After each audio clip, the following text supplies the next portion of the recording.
What's up everybody, it's your boy Mr. Turk. Now in today's video we're going to be talking about level 2 of No Escape, and it's called Thalassophobia. Now before we're going to go on today's thalassophobic video, make sure to hit the like button and make sure to hit the subscribe button and ring the bell to see more videos like these. Now let's get on to this video. Okay, before I'm going to talk about the majority of the level, first I'm going to tell y'all facts about this level. So, the chances of you finding some supplies is actually kind of hard. It's like 1 in 20% chance. The chances of you finding an entity is just 1 in 25 because the level is just mostly made out of water. And then the chances of you escaping is like 1 in 95. So good luck out there. And plus, Thalassophobia is actually the first level in No Escape to have regular entities like Smilers, Skin Stealers, Bone Thieves, like Cane Pixels.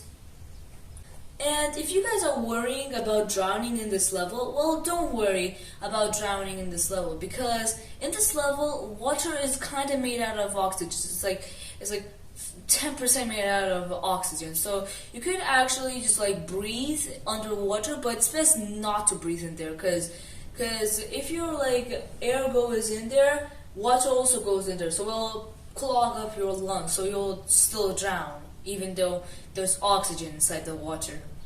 So level 2 is actually made out of 4 parts. The first part is actually mainly this the main lands of Thalassophobia, which is this flat sea that has very big waves and tsunami-like waves, ginormous, 300 feet tall.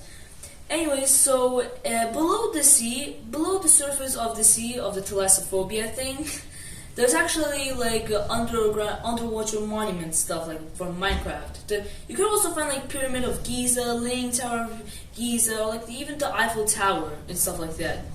And plus, you can actually find ancient buildings underneath the water of the surface of the Thalassophobia. So the second part of the level is actually called the Flooded Neighborhood. Now, if you guys may be thinking, oh, it's just like a flooded neighborhood, well, it is. But if you're gonna somehow break inside the roof and then just find the house, you can actually find some supplies, but there's a lot of entities inside there. So the flooded neighborhood is kind of useless. I mean, it is actually good to set up a base or build some stuff over there, but there's actually huge tides coming all the time, every 30 minutes. So I think it's best not to build up in there. The third part of the level is actually Flooded City. Unlike the Flooded Neighborhood, the Flooded City is more useful. The tides are actually kind of small, a strong 7 feet. It'll actually blow you away, but we're not blew the tall buildings, because the tall buildings could actually last for a long time. And there's actually no entities really spawning inside the buildings of the flooded town.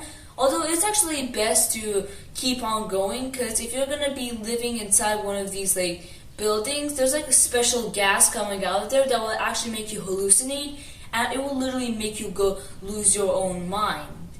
So the fourth part of Thalassophobia is that it's actually a complete open wide sea, just like the first part, but this time it's actually not that deep, and this time it actually has oil rings on top of the surface. Now, the fourth part is the most safest one, and you can actually easily build a base with you and your buddies, and you can just live on the oil rings for the rest of your lives. But it's best to keep on going level to level, because that's how you get back to your home.